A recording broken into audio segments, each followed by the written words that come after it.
This channel does not promote any violence, harmful, or illegal activities. All content provided by this channel is meant for an educational and information purpose only.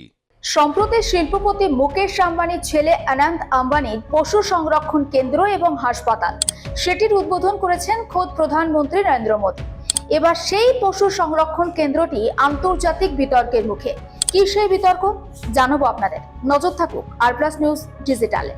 সম্প্রতি ঝড়ের গতিতে viral হয়েছে পশু পাখির সঙ্গে তোলা প্রধানমন্ত্রী নরেন্দ্র মোদীর বেশ কিছু ছবি। কখনো বা সিংহের সঙ্গে এক ফ্রেমে নরেন্দ্র মোদী, তো আবার কখনো সিংহ শাবককে দুধ খাওয়ানোর ছবি, কখনো আবার মাছ, গন্ডা, জিরাফ বা ওরাং ওটাংকে খাওয়ানোর ছবি। আর সেসবই হলো গুজরাটের বান্তারায় পশু হাসপাতালের ছবি। সেসবই হলো শিল্পপতি মুকেশ আম্বানির ছেলে অনন্ত আম্বানির পশু সংরক্ষণ কেন্দ্র এবং হাসপাতালের ছবি। ফিতে কেটে খোদ প্রধানমন্ত্রী নিজের হাতে উদ্বোধন করেছেন সেই পশু সংরক্ষণ কেন্দ্রের।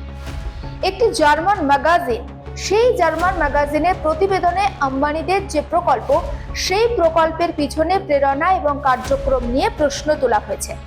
Wild life animal protection forum of south আফ্রিকার উদ্ধৃতি করে সেখানে প্রতিবেদনে বলা হয়েছে, ভারতের এই বেসরকারি যে চিড়িয়াখানা, সেই চিড়িয়াখানায় প্রচুর পরিমাণে প্রাণীর রপ্তানি করা হয়েছিল। এই বিষয়ে তদন্তেরও দাবি তোলা হয়েছে। ম্যাগাজিনে আরও বলা হয়েছে, বান্তারার প্রতি ভারত সরকার এবং প্রধানমন্ত্রী নরেন্দ্র মোদীর সমর্থন রয়েছে। 3রা মার্চ 2025-এ বান্তারার পশু সংরক্ষণ কেন্দ্রটির উদ্বোধন করেছিলেন নরেন্দ্র মোদী। সরকারি সহায়তা সত্ত্বেও বিশেষজ্ঞরা বলছেন, গুজরাটের গরম ও শুষ্ক জলবায়ু অনেক পশুর জন্য বিপজ্জনক হতে পারে। ঠিক যেমন দক্ষিণ আফ্রিকার প্রাণীরা গুজরাটের এই গরম জলবায়ুতে স্বাচ্ছন্দ্য বোধ করবেন না। প্রতিবেদনে প্রশ্ন তোলা হয়েছে, বান্তারা একটি সংরক্ষণ কেন্দ্র নাকি পশু প্রজনন ও বাণিজ্যের লক্ষ্যে তৈরি করা হয়েছে? নথি বলছে, বান্তারাতে 56টি চিতাবাঘ, 52টি কারাকাল, 90টি সিংহ ও দক্ষিণ আফ্রিকা থেকে আমদানি করা বেশ কিছু প্রজাতির পশু পাখি রয়েছে। The wild life animal protection forum south Africa অভিযোগ করেছে, যে প্রাণীগুলো প্রজনন কেন্দ্র থেকে কেনা হয়েছিল এখন তাদের প্রজনন যন্ত্র হিসেবে ব্যবহার করা হচ্ছে। যদিও সেই সমস্ত অভিযোগ অস্বীকার করেছেন আম্বানিরা। তাদের দাবি, এই কেন্দ্রটি সম্পূর্ণভাবে সংরক্ষণের জন্য তৈরি করা হয়েছে।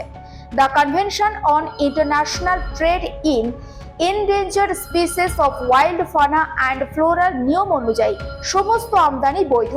এর আগেও যে সমস্ত সমস্যা উঠে এসেছে তার সমাধানও করা হয়েছে, কোনো সমস্যা মুলতুবি রাখা হয়েছে, কিন্তু বিতর্ক তো আর থেমে থাকে না। আম্বানি পরিবারের ক্ষমতা এবং প্রভাবকে ব্যবহার করে পশু পাখির অপব্যবহার করছে বলেও অভিযোগ তুলেছেন একাংশ। বন্যপ্রাণী বিশেষজ্ঞদের একাংশ এটাও বলছেন, কোনো আধুনিক বা বদ্ধ জায়গায় বা চিড়িয়াখানায় বন্য প্রাণীদের রাখা হলে তা প্রাকৃতিক জীবনের সমান হতে পারে না। জার্মান ম্যাগাজিনে প্রশ্ন তোলা হয়েছে, বান্তারাকে দুর্দশাগ্রস্ত প্রাণীদের বিলাসবহুল আশ্রয়স্থল হিসেবে তুলে ধরা হয়েছে, যা বিশ্বের অন্যতম ধনী পরিবারের মালিকানাধীন। কিন্তু এই আশ্রয়স্থলের আড়ালে বিশ্বব্যাপী বন্যপ্রাণী পাচার করা হচ্ছে না তো?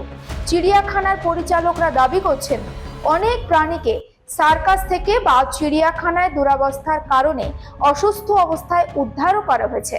বেশ কিছু বন্য প্রাণীকে অবৈধ চোরাচালানের সময় উদ্ধার করা হয়েছে। আহত অবস্থাতেও উদ্ধার করা হয়েছে বেশ কিছু বন্য প্রাণীকে। কিন্তু অনেক প্রাণীর আদি উৎস সম্পর্কে সঠিক তথ্য স্পষ্ট নয়। কোথা থেকে তাদেরকে নিয়ে আসা হয়েছে তা জানা যায়নি। বন্যপ্রাণীর অবৈধ ব্যবসা একটি বিশ্বব্যাপী সমস্যা।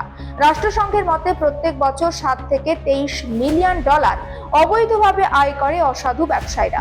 বান্তারার ক্ষেত্রেও এমনটা করা হচ্ছে না তো? সব মিলিয়ে একাধিক প্রশ্ন উঠছে, আর উত্তর কি আদেও উঠে আসবে? আদেও কি আম্বানিরা তা নিয়ে মুখ খুলবেন, নাকি আগামী নির্বাচনে এই প্রশ্নগুলোকেই অস্ত্র হিসেবে হাতে তুলে নেবে বিরোধী রাজনৈতিক দলগুলো? এমনই অন্যান্য খবরের জন্য আপনার নজর থাকুক আর প্লাস নিউজ ডিজিটালে।